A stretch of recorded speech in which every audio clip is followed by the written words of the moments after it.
Extrait des Contes à guérir, contes à grandir de Jacques Salomé.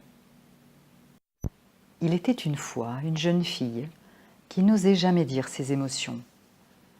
À personne et surtout pas à ceux qu'elle aimait. Bien sûr, il n'est pas toujours facile de dire ses émotions, car des fois cela déborde. Il y a alors des pleurs, des sanglots ou des rires, des fous rires, des sueurs, du chaud et du froid, bref, plein de choses qui se bousculent dans le corps. Il y a aussi les réactions de l'entourage qu'elle imaginait. Qu'est-ce qu'ils vont penser de moi? Qu'est-ce qu'ils vont dire? Et puis, pour oser parler de ses émotions, il faut déjà les connaître. Vous les connaissez, vous, vos émotions? Essayez déjà de m'en dire 3 pour voir. Bon, la question n'est pas là, puisque je raconte l'histoire de la jeune fille qui ne savait pas dire ses émotions. Un jour qu'elle rêvait éveillée dans son lit, en regardant le ciel, à imaginer les bonheurs qu'elle pourrait avoir dans sa vie, elle vit au-dessus d'elle un magnifique arc-en-ciel. Mais ce qu'il y avait d'étonnant dans cet arc-en-ciel, c'est qu'il possédait une 8e couleur, la couleur noire. C'est très rare un arc-en-ciel avec 8 couleurs. Et soudain elle comprit. Elle comprit tout. Elle sut, comme cela, le nom des émotions qu'elle avait en elle, grâce aux couleurs de l'arc-en-ciel. Elle devina que chaque couleur représentait une ou plusieurs émotions. Chaque couleur devenait un mouvement de son cœur, une direction de ses énergies, un élan des sentiments, une vibration du ventre ou du dos, un scintillement des yeux. Elle devina tout d'un seul coup. Le rouge, par exemple. Le rouge était la couleur de la passion, du baiser. L'orange, celle de l'abandon, de l'offrande, du don de soi. Le jaune, celle de la lumière, du jaillissement, du plaisir. Oui, se laisser emporter confiante, faible comme un sourire de printemps.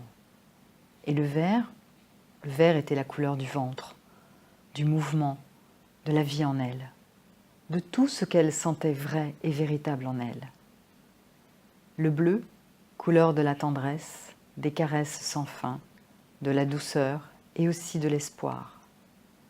Le violet, lui, était une couleur plus inquiétante, fermée, sourde. Il y a de la violence dans le violet, de la menace. C'est important de savoir aussi reconnaître cela en soi. Violence que l'on porte, violence que l'on provoque parfois, violence qui arrive par des chemins imprévisibles. Le noir, ah, cette couleur noire, là, présente dans l'arc-en-ciel. Couleur de la peur, du diablotin qu'il y avait parfois en elle. Et puis la couleur blanche, couleur du désir infini, multiple, qui renaissait en elle, parfois timide, d'autres fois plus direct, plus osant. Cette couleur-là est précieuse, indispensable. Sans elle, les autres couleurs n'existeraient pas. Le blanc est une couleur lumière qui capte toutes les autres et leur donne plus d'existence. À partir de ce jour-là, la jeune fille, j'ai oublié de vous dire son nom, Yanou, sut parler de ses émotions, car il lui suffisait d'en chercher la couleur. Elle regardait le ciel, imaginait un arc-en-ciel et cherchait la couleur de l'émotion qui l'habitait.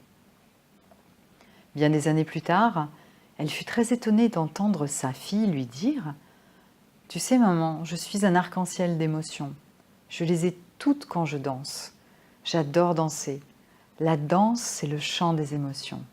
Des fois, j'éclate quand toutes mes couleurs, je veux dire mes émotions, se mettent à vivre ensemble. Oh là là, je vais éclater un jour. » Je ne sais pas si la fille de Yanou éclatera comme elle le craint. Ce que je sais, c'est que sa mère